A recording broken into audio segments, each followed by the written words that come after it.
Buenos días. Les saluda Blanca López de Durango, México. Soy psicóloga clínica, presto mis servicios en mi consultorio particular, doy charlas a menudo presenciales y online. La consulta también la hago online y presencial. Actualmente soy candidata a formador homologado por el Instituto de la maestra Brigitte Champetier, a quien tengo el honor de entrevistar este día. Ella es psicóloga clínica por profesión, catedrática y una gran investigadora. Gracias a ella tenemos la oportunidad de tener una página que es Inconspa, que aparecerá seguramente en este video la dirección, donde ustedes pueden consultar todos los ejercicios y un sinnúmero de recopilaciones de investigación que ella ha hecho referente a las nuevas constelaciones. Un honor poder entrevistarte, maestra, con el tema exclusión y la bondad de la inclusión. Saludo a todo Inconspa. Es una gran alegría, Blanca, estar contigo. Gracias por maestra. la oportunidad que me das, que podamos charlar sobre el tema de la exclusión, inclusión. Sí. Referente a este tema, maestra, me gustaría que nos ampliaras en el sentido de, por ejemplo, cuando una religión, un partido político, la cultura, un grupo social excluye a alguien porque le parece malo, inclusive con frases como ni siquiera comas con tal hombre. ¿A ellos podemos considerarlos como perpetradores? A ver, yo allí diferencio, no es perpetrador, pero es excluidor. Y es importante esa diferencia porque sabemos, cuando hacemos la constelación de una enfermedad, que el origen de toda enfermedad es la fidelidad a un excluidor, no a un perpetrador. ¿Vale? Entonces, bien, hay que considerar primero que durante miles, quizá millones de años, hemos vivido en tribu. Y en la tribu era totalmente necesario defender todo lo que era la tribu, porque las tribus de al lado eran rivales, eran las que nos iban a quitar la comida, el agua o las mujeres. Entonces, así hemos aprendido como genéticamente, lo tenemos memorizado desde hace tantos siglos, que los que son diferentes son peligrosos. Y es algo que ha permitido, digamos, la supervivencia. Cada tribu defendía lo suyo como lo único bueno y que todo lo demás era peligroso. Era inferior, peligroso, ¿no? Quiere decir que las tribus sobrevivían solamente desde la exclusión de los diferentes. Y podemos ver que en la sociedad de hoy muchas instituciones, empresas, grupos siguen funcionando sobre el esquema de la tribu. Me siento segura si cumplo con lo que dice mi tribu. Y además de segura, siento muy buena conciencia, me siento tranquila, me siento reconocida, me siento valorada. Cuando cumplo con los valores de la tribu y que incluso voy más allá, los defiendo y si puedo matar a los enemigos, mejor todavía, ¿no? Eso es algo que hemos integrado y que ha hecho que el desarrollo en el fondo fuera tan lento, porque de esta manera no se permite a nadie ser sí mismo, sino ser como los demás, como los anteriores y responder a los roles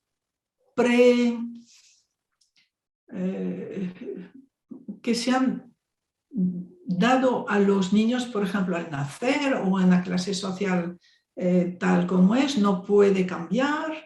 Y si tiene ese rol, pues siempre tendrá que tener ese rol. Y por supuesto, si en esa tribu, ese clan, hay esa religión, es la única buena. Y los demás son peligrosos. Los demás incluso son enemigos.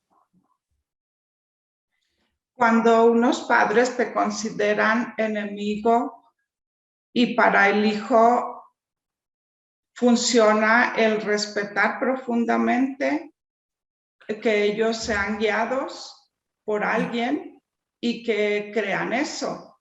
Y el respeto profundo a tomarlos exactamente como son. Sí. Ahí es donde vemos lo difícil que es ser adulto. Lo difícil que es poder llegar a nuestra autonomía, porque durante la primera parte de la vida es cómo ser fiel a los que me dieron tanto, que me han dado la vida, la educación y todo, cómo crear mi vida siéndoles fiel. Pero llega un momento en que el adulto siente que necesita dejar la fidelidad, necesita dejar la imitación. Y lo vemos a través de las constelaciones. Lo que la vida más nos pide o más nos exige es individuarnos, tomar nuestra autonomía. ¿Y por qué nos lo pide de esta manera? Porque realmente es lo más difícil, es lo que más nos hace crecer. Por un lado, nos hace sentir mucha culpabilidad de ser diferente de los padres o de los hermanos, de todos los anteriores. Culpabilidad, pero también soledad. Porque necesariamente no, pero muy frecuentemente los padres no entienden que los hijos sean diferentes. Y sin embargo, en su trayectoria de vida, para ser creativos al servicio de la vida, si quieren tener éxito, si quieren ayudar a la vida, necesitan seguir su criterio y no el criterio de los anteriores. Entonces, mira, hay una cosa que quizá ayude mucho. Es saber que muy pocas personas llegan a esa fuerza de ser adultos. Y que la humanidad es guiada no por las tribus, no por los que son fieles a las tribus, sino que la humanidad evoluciona gracias a los excluidos adultos conscientes que han sufrido la exclusión, que han sufrido y siguen sufriendo la soledad, pero que siguen fiel a sí mismos, a su adulto consciente en la exclusión. Y lo que podemos ver a lo largo de los siglos es que son esas personas que en general después de su muerte, a veces en vida también, pero sobre todo después de su muerte, esos excluidos son los que abren un nuevo camino. El dolor en este caso es el sentir de la persona, el sentir de las personas que no puede ver y Sí, el sentir de la propia dinámica. Sí, la soledad, el sentir que los más cercanos ya no te comprenden. Y a veces es al revés de lo que dices, que puede haber una persona con unos hijos, o sea, hijos muy amorosos que dicen a sus padres, yo como vosotros, pero esto cuando los padres son jóvenes. Y los padres también luego tienen toda su vida y su evolución. Y se puede ver padres que evolucionan mucho más que sus hijos. Y los hijos dicen, pero ¿y eso? ¿Y ahora? Mi padre o mi madre piensa eso, pero antes no. Y son los hijos los que más miedo tienen a la libertad, a la autonomía. Sí, que precisamente de esa exclusión es cuando o los hijos se van muy lejos sin querer saber nada de los padres o quieren permanecer ahí con los padres. Y ambas son exclusiones por el miedo a crecer. ¿Nos podrías ampliar este punto? A ver, el que se queda no está excluido, pero es que no crece. Es que es la diferencia. Entonces se puede decir que en la tribu nadie es adulto. Ni los que están dirigiendo la tribu, porque precisamente dictan a los de abajo lo que tienen que hacer. Y los de abajo, por amor a los mayores y por miedo, por sentimiento de culpa de ser diferentes, son fieles, ¿no?, a todos los de la tribu. Entonces allí no hay exclusión, pero no hay crecimiento. Hay, al revés, impedimento o rechazo de que alguien crezca. Y hay como una presión de todo el grupo familiar para que nadie crezca, porque uno que crece pone en peligro a todo el conjunto. Es como un puzzle, están todos así. Si uno sale del puzzle, ya se ha roto el puzzle para todos. Entonces, en un sistema familiar donde la tradición es importante, hay un control muy grande sobre todos. Que nadie salga de la foto, que nadie salga del puzzle, ¿no? Y entonces, cuando uno sale, pues todo se rompe y se puede decir que todos se enfadan cuando uno sale. Unos, o sea, se enfadan porque se ha roto ¿cómo se llama?, la zona de confort de todos. Pero es también el momento en que unos van a aprovechar para descubrir algo nuevo. Y otros, por más miedo, o sea, los que más miedo tienen, para reforzar sus vínculos con la tradición o con el pasado. Ese momento de crisis que sigue el hecho de que uno está viviendo más en libertad, en sí es bueno. Y da la oportunidad a algunos, ¿no?, y las dinámicas de no tomar los padres que luego hacen, por ejemplo, problemáticas en consultas como, recuerdo ahorita un padre que dice, dejé mi trabajo porque no quiero que me vayan a quitar pensión para mi hijo. Y entonces constelábamos que para esto una constelación nos muestra profundo, ¿sí?, cómo no había podido tomar la vida que le venía de su madre ni la realidad de su padre, y en ese sentido lo que no tenía para el hijo era vida. ¿Nos puedes ampliar, por favor, maestra?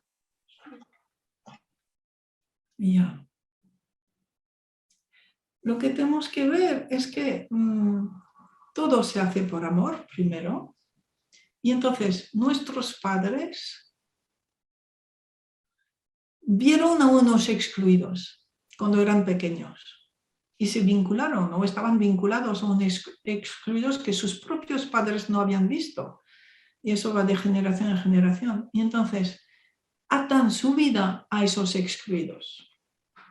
Y nosotros llegamos después y vemos los excluidos que nuestros padres no han visto. Y son otros. Son diferentes, ¿no? Y entonces, eso hace que de generación en generación hay una dificultad para mirar hacia adelante. Si no hay una posibilidad de un trabajo de crecimiento, de comprensión, de liberación psicológica, todos miran hacia atrás. Todo el mundo mira a un excluido.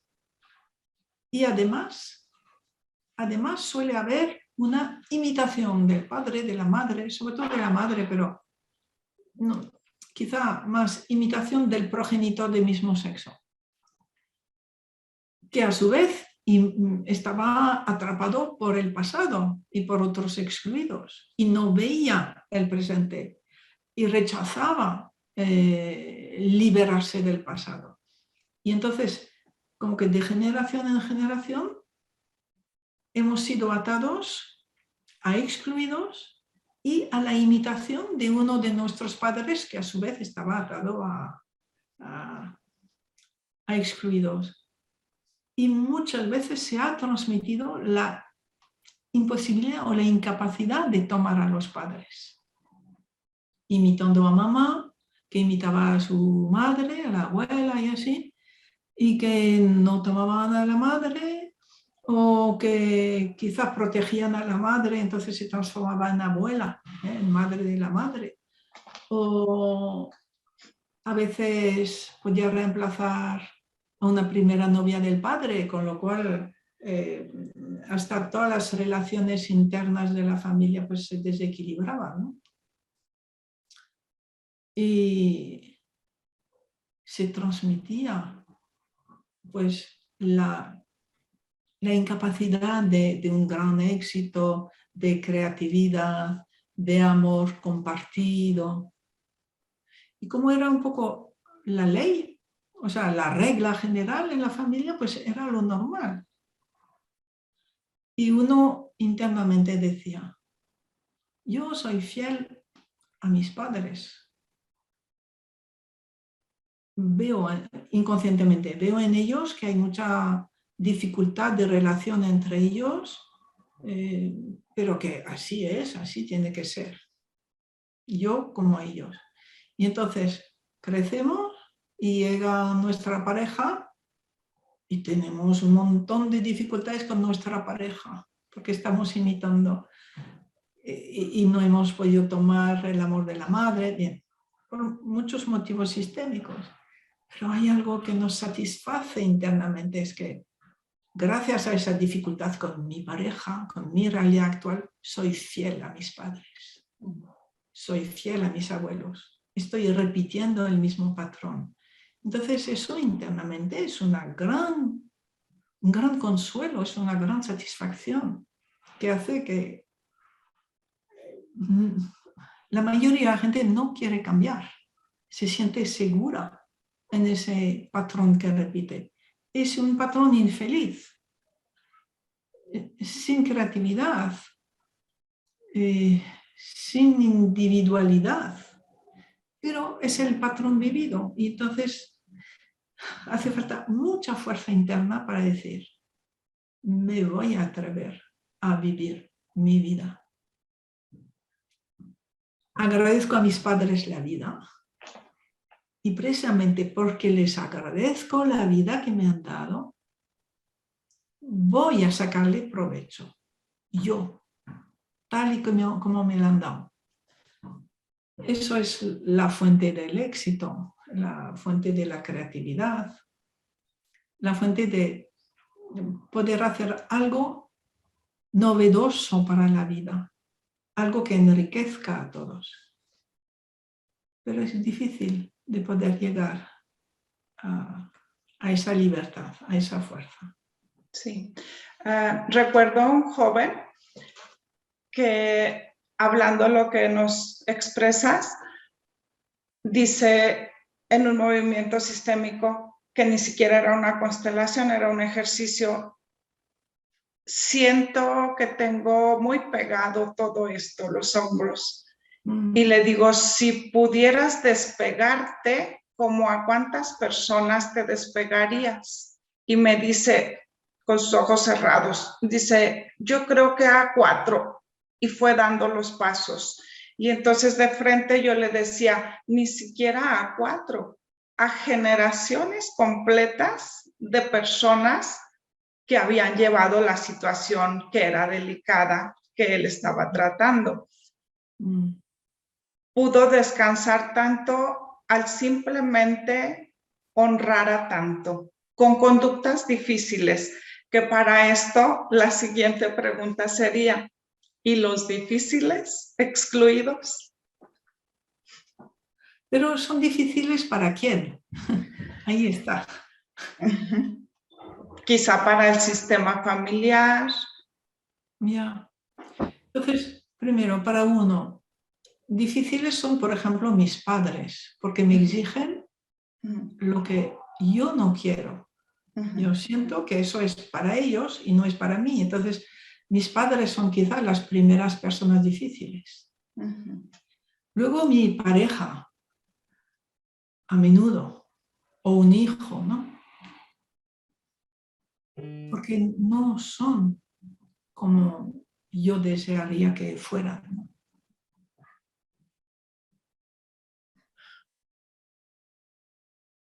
Lo que ayuda es no ponerse en la actitud emocional, sino ponernos en una actitud existencial o filosófica. Mis padres son los que me han dado la vida. Únicamente por eso son mis padres. Los respeto como son. Y les agradezco la vida. Y cuando consigo decir esto de esta manera, los padres cambian. Cuando hago esa rendición de ver a mis padres como ese hombre, esa mujer normal y corriente que consiguieron dar la vida y que acepto todo, a partir del momento en que acepto todo, lo que me parece a mí difícil, duro, doloroso, se transforma.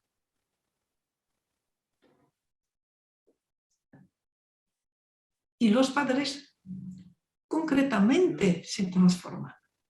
Ya cambia su relación conmigo o entre sí. Por el contrario, lo que rechazo de las personas difíciles, vamos a decir, de nuestros padres o de otros. Somos energía y entonces la energía no puede ser rechazada. Entonces, lo que es rechazado se va a manifestar de un modo más evidente todavía hasta que yo lo pueda aceptar. Entonces podemos ver que lo que yo rechazo de lo que llamo difícil, o aunque no lo llame, ¿verdad? Crece en mí. Primero crece en mí. Lo que rechazo de mis padres o de alguien, crece en mí. Y luego, el sistema familiar, la energía, me lo va a poner delante de mí muy a menudo. Que no me olvide de lo que estoy rechazando para obligarme un día a rendirme y aceptarlo. Y cuando por fin acepto lo que me daba miedo, lo que me dolía, lo que rechazaba de la persona, se transforma, desaparece, se transforma en una alegría profunda, en amor, quizá en exactamente lo opuesto de lo que yo sentía, de lo que rechazaba. Es un fenómeno energético y totalmente espiritual, las dos cosas. Somos energía. Hace poco me tocó trabajar con alguien que decía que había hecho solo cosas malas. Y entonces yo ponía su destino y lo ponía como lo sentía. Y bueno, me describió cómo sentía su destino y brotan lágrimas cuando dice, he hecho muy mal. Y le digo, bueno, por destino traías todo esto, ¿sí? Ahora colócate en tu misión. Y entonces me dice, no la había visto. Siéntela, enamórate de tu misión. Le digo, todos traemos esto y tenemos la posibilidad de pasar a hacer la misión que nos toca. Con ellos, los llamados malos y que son excluidos por moral o porque hacen cosas malas, hay algo más allá de incluirlos porque algo mayor nos quiere a todos exactamente como somos. Ya, sí, aquí hay algo más. Hellinger lo dice de esta manera. Solo los que han hecho daño y lo han asumido se transforman en personas. Solo los perpetradores pueden llegar a ser personas cuando asuman el daño que han hecho y lo reparen. Mientras que los inocentes nunca crecerán. Un inocente es un niño. Entonces, eso es importante porque ya eso nos hace ver el mal de otra forma. Sin que el que hace el mal tiene la oportunidad de verlo, de asumirlo, de repararlo y de transformarse en una persona al servicio de la vida. Un gran creador, una gran persona. A ver, se puede decir que solo los que han hecho daño o los que lo han pasado muy mal dejan un rastro en la vida al servicio de los demás. Entonces, hacer daño.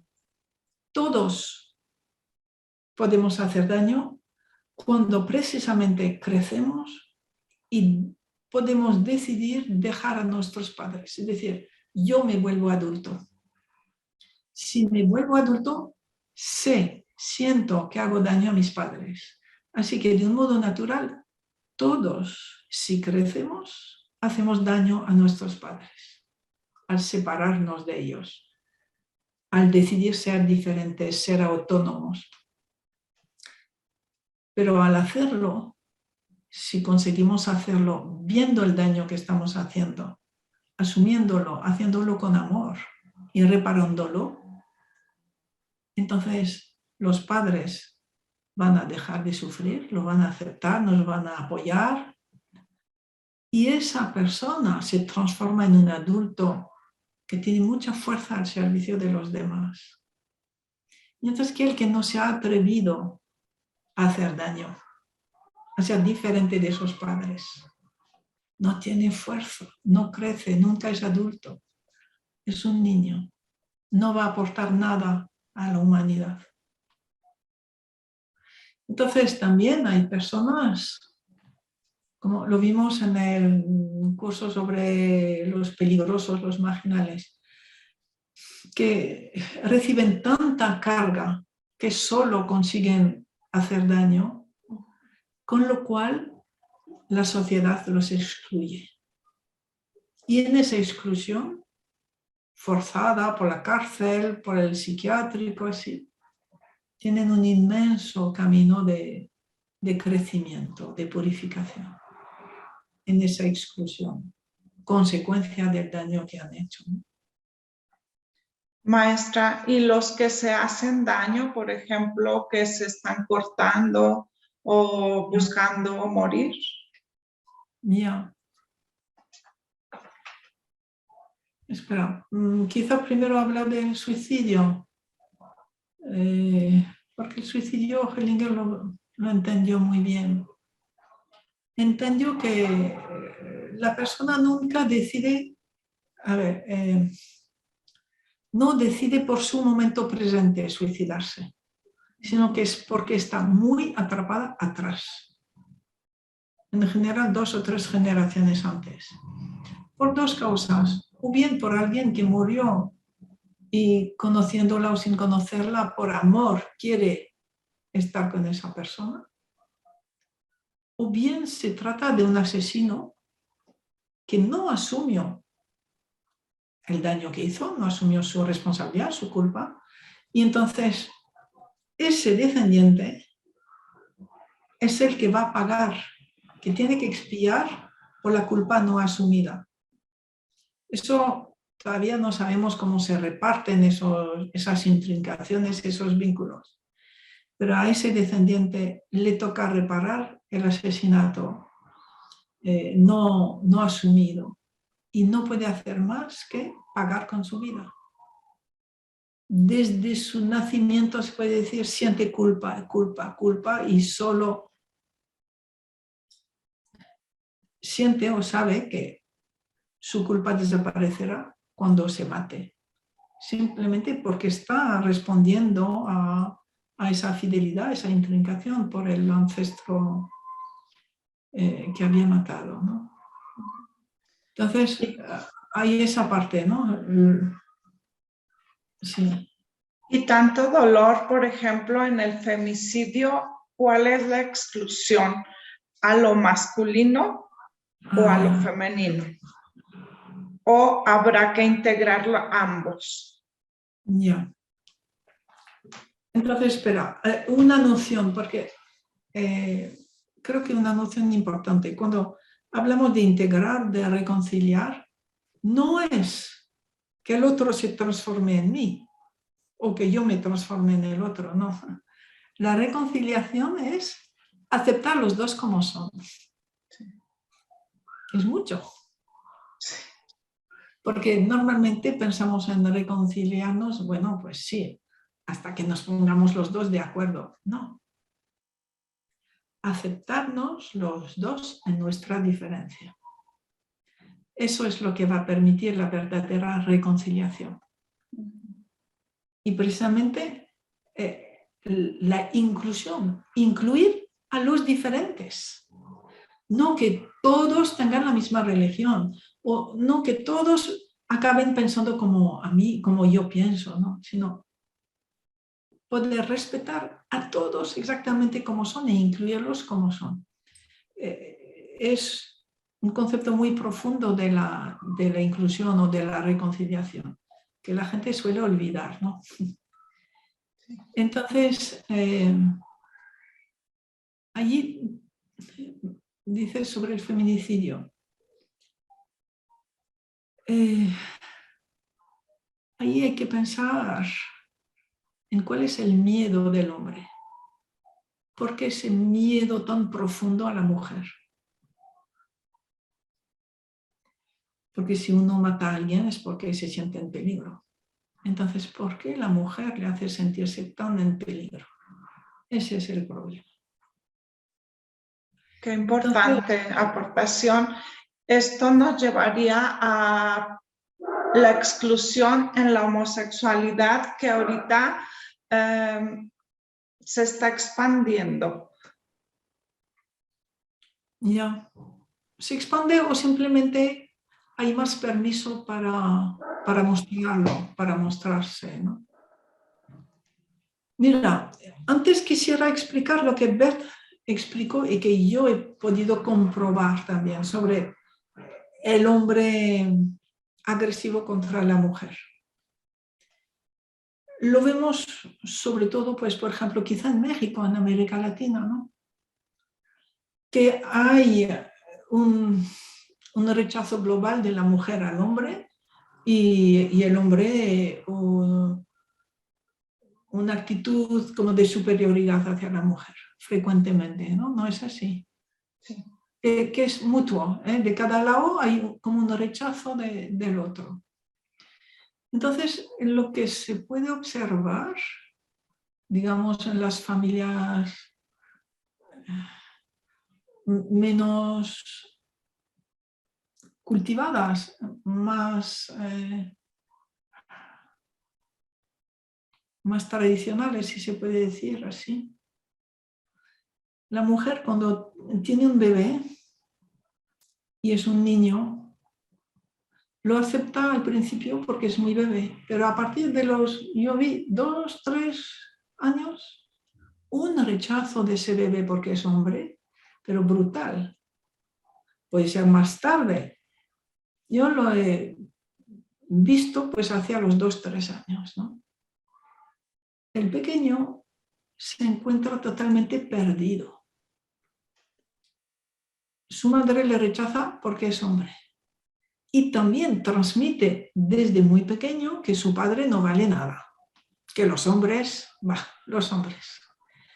Cuando se reúne con sus amigas, es todo desprecio a los hombres y críticas, ¿no? Entonces, bien, ese niño crece y va a llevar lo que se llama un movimiento interrumpido hacia madre y padre. Ese niño crece despreciado por la madre, eso lo siente, que como hombre él es despreciado por su madre. No ha podido tomar a su padre porque su madre le ha transmitido que el padre no merece, o sea, porque es la madre que lleva al hijo al padre y esa madre no lleva a su hijo al padre, sino que dice, los hombres o tu padre no vale, bien, o mira lo que tu padre me hace a mí, bien. Entonces ese hombre va a vivir un movimiento interrumpido, quiere decir, hacia las mujeres a las que va a amar. Ve a una mujer, puede empezar a sentir deseo de amarla, pues quizás sea su mujer, pero viene el miedo que tuvo o sea, el miedo de reproducir el rechazo que tuvo su madre hacia él. Y eso desarrolla en él mucha rabia, mucha rabia. Y va acumulando así la rabia con la mujer a la que más puedan querer, especialmente con la mujer que podría querer. O antes de estar con ella, o una vez casada, pues crisis de rabia con su esposa, por recuerdos, o sea, del rechazo de la madre, por la soledad en la que vivió ese niño. Entonces, claro, la esposa pues empieza a defenderse de ese marido agresivo y especialmente agresivo, despectivo contra la mujer, porque para él es la imagen de la madre la que le da miedo, o que le dio miedo y que ahora tiene miedo otra vez de ser despreciado por ella. Entonces, lo que va desarrollando es como un odio a la mujer. Quiere recuperar a su madre, pero no puede. Es odio. Entonces, la esposa desarrolla desprecio y miedo al hombre. Es lógico, va todo unido. Y entonces, allí, Bergelinger lo veía, pues, ¿dónde nace ese odio del hombre en su niñez? Allí donde necesitamos trabajar es en la educación de las madres a niños y niñas, que allí permita a la madre el acceso al padre, que no desprecie al esposo, que permita que sus hijos aprecien a su padre y que el pequeño sea respetado como hombre siempre. Y que no haya un momento en que la madre pueda decir, es un hombre. Una de las situaciones más dolorosas que yo trabajo en consulta justo es eso, cuando el hijo o hija no saben el apellido de su padre. He estado haciendo con ellos un ejercicio donde simplemente se paran en la conciencia de lo que les regaló ese hombre. Me ha tocado algunas mujeres también que dejan, pero es más común en hombres. Y eso les da como una conciencia de pertenencia, de sentir que no se necesita llamarse López, sino que sentir lo que le regaló ese hombre o esa mujer que los dejó. Es impresionante y recuerdo mucho el caso de un niño de 11 años que venía de Ciudad Juárez y venía con su abuela. Y me dice, le pregunto yo que quién viene con él de adulto, y me dice mi abuela. Y le digo que pase, por favor, porque era muy pequeño. Y cuando pasa, empiezo yo mi consulta y me dice la abuela, dice, no tiene permitido hablar de su madre. Y entonces volteé al niño y le digo, ¿por qué? Y me dice, porque es, y no podía decir que era prostituta. Entonces hice un trabajo con el niño, pero frente a su abuela, porque le decía yo a su abuela que el niño no tenía edad de estar ni en mi consultorio ni trabajando esos temas, que era muy pequeño para estarlo haciendo. Y solo una vez lo atendí. Luego, tú has dicho bien en esta entrevista lo difícil que es permanecer en el adulto, y para permitirle su padre a alguien, pues necesitamos, o su madre, necesitamos estar en esa fuerza adulta, ¿sí? Entonces, ¿habrá algo más para cuando los hijos desconocen su apellido, que más que este ejercicio de la conciencia familiar?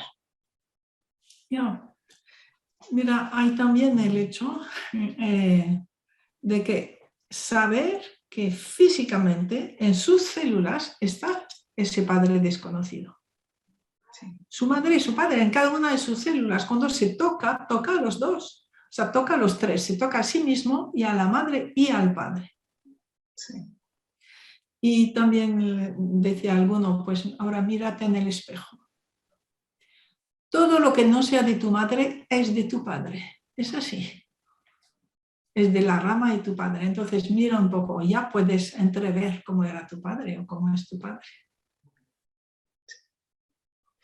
Y bueno, las conductas que resultan que son tan difíciles ahorita, por ejemplo, la adicción en tanto aumento, tanto hijo involucrado en las adicciones, y los padres, ya sea el padre o la madre, excluyéndolos. Ahí mirar al despreciado, que son leales, o hay una profundidad. Sí, uno es adicto por fidelidad a alguien que fue despreciado. Y en general, siempre, mi guía me dice, no, en general no, siempre. El despreciado es un hombre que fue despreciado por su mujer. No al revés, sino un hombre despreciado por su mujer. Entonces, un descendiente, hombre o mujer, por amor inconsciente le dice, yo voy a ser tan despreciable como tú o como usted, por amor. Y entonces lo que sana la adicción es lo opuesto al desprecio, es el respeto. Y en general la que transmite la adicción es la mujer, por su falta de respeto al hombre en su hijo adicto o la falta de respeto al padre adicto, así. Y yo he visto, o sea, cuando el simple hecho de pedir a la mujer, cuando pueda hacerlo en ese momento en la constelación, honrar a la adicción, honrar a lo masculino y honrar al hijo o al adicto, a la semana ha desaparecido la adicción. En varios casos ha sido así, a la semana. Que el respeto de la mujer al hombre es la sanación inmediata de la adicción. Y por último, maestra, hay una adicción también ahorita a estar siendo el mejor terapeuta, el mejor psicólogo, el mejor lo que sea. Entre profesionales, mucho celo y mucha exclusión. ¿Deriva en permanecer siempre en el adulto? O sea que una falta de colaboración, de ya. de reconocimiento, Sí. por ejemplo, Sí, pues bueno, está cuerpo terapéutico es bueno y este también, y a veces sin siquiera saberlo, un ataque a las constelaciones y por qué están funcionando. ya. Entonces, quizá lo voy a generalizar o mostrar de otra manera. Hubo una primera época en las constelaciones en que hablábamos del trabajo y de las empresas como que las empresas estaban todas en lucha y que era lo normal, lo estimulante para que gane una.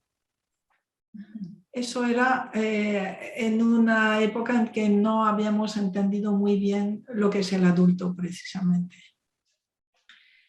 El adulto ve que estamos todos interconectados y que si uno hace algo diferente y mejor, sirve a todos porque la resonancia de esa novedad que hace alcanza a los demás y estimula a los demás para hacer algo diferente, algo nuevo, o para crecer o para aprender más. Y entonces que estamos todos unidos, todos.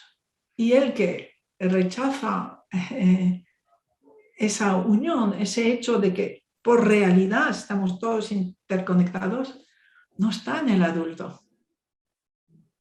Podrá tener un éxito parcial, pero pronto la energía le va a mostrar que el camino no es por ahí.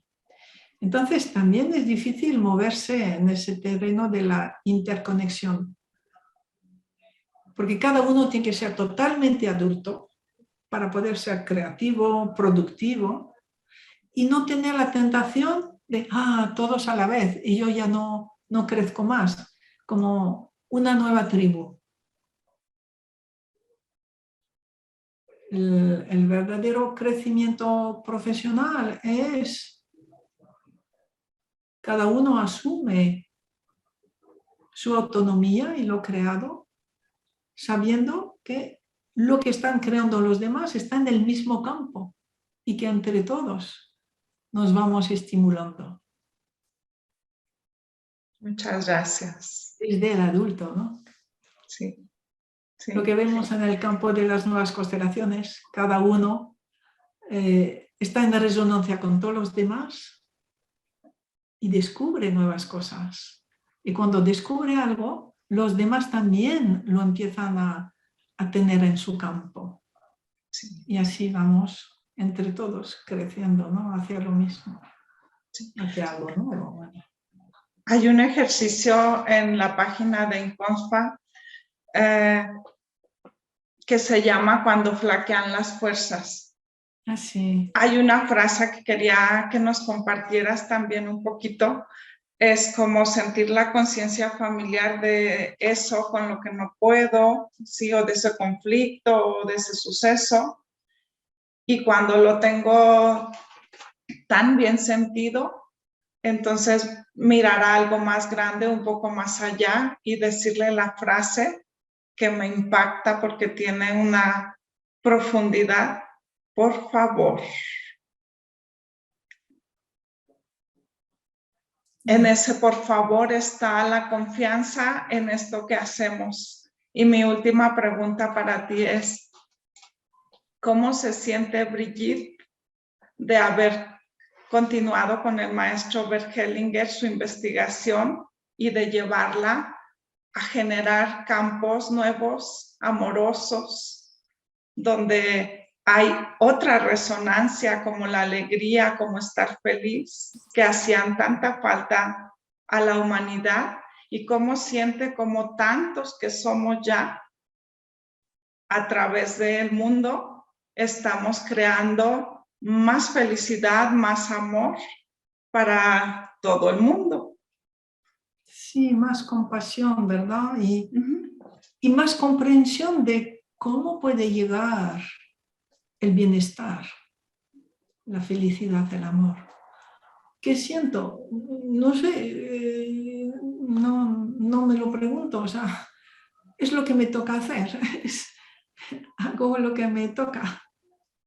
Agradezco mucho que me toque y hago. Y entonces digamos que nuestro quehacer es continuar con lo que toca cada día. Sí, eso es. Es ver que cada uno, a ver, cuando decimos saca provecho de lo que me toca, Sí. es una frase muy profunda porque nos une a todo nuestro pasado.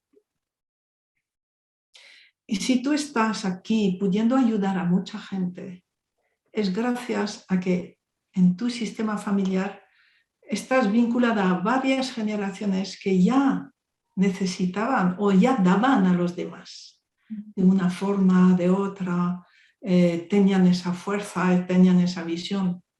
Nosotros no hemos creado nada, estamos continuando un movimiento que viene de muchas generaciones atrás. Entonces, pues llega un descendiente que por todo lo que ha pasado, por los dramas, las tragedias que ha pasado también y que le han forjado, que le han abierto, pues es capaz de dar continuidad a lo que otros abuelos, bisabuelos, tatarabuelos, pues empezaron a hacer. Y nosotros pues seguimos. Y habrá otros después. Entonces es sentir eso, que somos un eslabón necesario, o sea, nos ha tocado por todo lo que hubo antes y porque la vida nos preparó. Sí. Pues yo estoy en gratitud por todo Inconspa, todo su equipo, muchas gracias. Estoy en gratitud por la página que tienes al servicio de todos y por la grandeza que tiene de poder estar. Ahora sí que no hay excusa para quien no tiene dinero para ir a terapia, puede estar haciendo ejercicios, ¿sí? Y está al servicio. Estoy muy contenta también porque vienes a México del 5 al 11 de diciembre. Sí. Te esperamos, bienvenida de nuevo. Alegría. Y bueno, pues muy agradecida por todo, por ser parte de este gran campo y quedo infinitamente agradecida por tu presencia, por la presencia de Luis y de todos. Muchas gracias. Gracias, Blanca. Y gracias por tu profundidad. Gracias.